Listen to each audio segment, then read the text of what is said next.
Meus amigos, vamos meditar em Romanos 8, versículo 5, para que nós possamos ter um dia maravilhoso. Está escrito assim: porque os que são segundo a carne, inclinam-se para as coisas da carne, mas os que são segundo o Espírito, para as coisas do Espírito. Isso aqui serve como uma orientação de Deus. Você pode se julgar: eu sou uma pessoa dirigida pelo Espírito de Deus?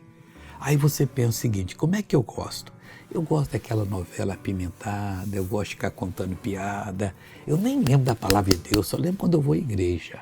Você está vivendo segundo a carne, você não está vivendo bem.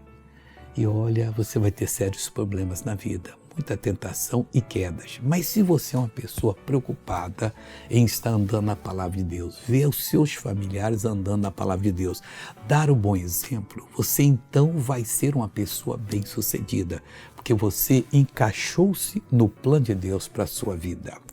Veja uma pessoa abençoada, eu já volto. Há 7 anos me operaram o pâncreas.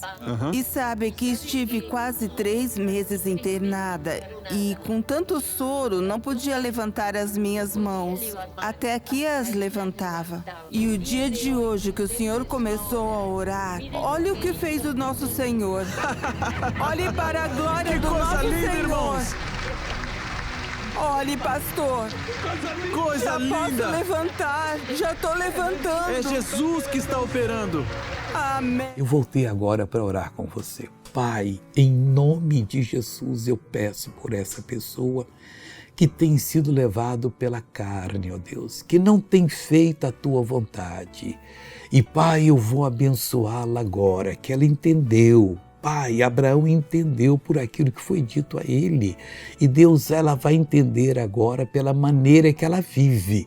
Então, em nome de Jesus, eu mando todo o mal embora dessa vida, em nome de Jesus. E você diz amém. Bom dia.